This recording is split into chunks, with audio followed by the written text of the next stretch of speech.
Bonjour les amateurs de produits de miniature et de miniature. Aujourd'hui, je vais analyser et critiquer la revue Warhammer Conquest numéro 18. Comme vous pouvez le voir, le bonus qu'on a aujourd'hui, ce sont 2 pots de peinture. Alors, je vous ouvre ça et je reviens tout de suite après. Bon, et bien, après avoir déballé le tout, comme vous pouvez voir, il y a évidemment la revue elle-même sur laquelle je vais revenir bientôt. Il y a un pot de peinture rouge Mephiston Red et il y a un pot de peinture Rackart Flèche. Les deux, ce sont des peintures de base. Un genre de poster à 2 faces. En fait, il y a un poster comme vous voyez ici. Et l'autre côté, eh bien évidemment, c'est une petite carte pour qu'on puisse déployer nos figurines et éventuellement jouer. La carte, elle est moyennement grande, je dirais. Elle est plus grande, je crois, que dans les premières qu'on a eues. Mais évidemment, ça ne représente pas là, une grosse partie de 2000 points de 40K, mais on n'est pas rendu là encore, évidemment. Donc, j'étudie la revue et je vous reviens tout de suite après. Bon, eh bien, j'avais oublié de survoler la revue. Je vais le faire.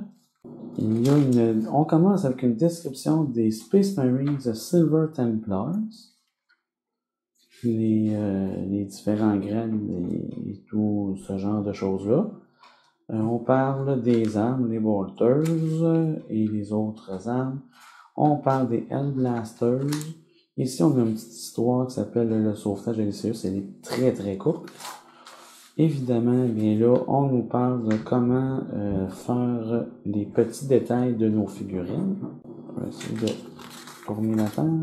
On continue là-dessus. Une mission, comme d'habitude.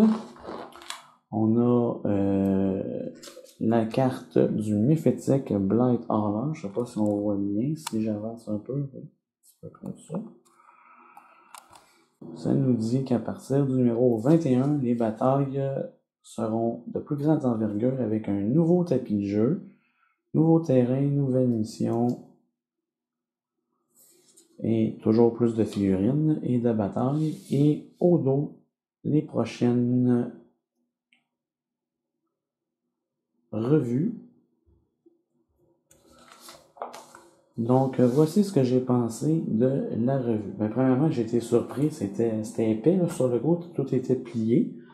Je me demandais qu'est-ce que c'était et j'ai vu que c'était évidemment le poster.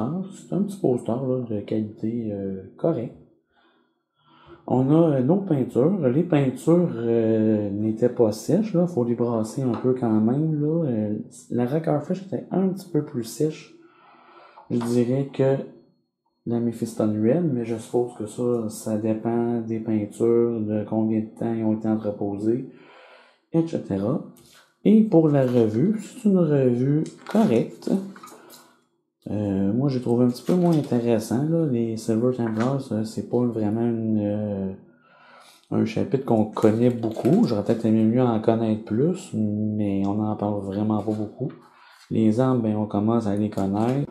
Pour les Hellblasters, je vois pas vraiment lien avec la revue d'aujourd'hui. C'est sûr qu'on est un petit peu mêlé dans nos numéros. Là. Peut-être qu'il y aurait un sens, mais là, je le vois pas vraiment. Mais comme je vous ai dit, les détails, j'ai pas besoin de passer en revue. Pour la mission, j'ai pas vu vraiment de quoi de nouveau. De toute façon, ça nous fait pratiquer, donc il n'y a pas de problème là-dessus. Et on a hâte de voir qu'est-ce que ça va donner, là, le nouveau tapis de jeu, c'est sûr et certain. Alors, c'est ce qui met fin à mon analyse et critique du numéro 18. Si vous aimez ce que je fais, n'oubliez pas de laisser un commentaire, un pouce bleu, mais surtout, n'oubliez pas de vous abonner. Merci beaucoup, à la prochaine.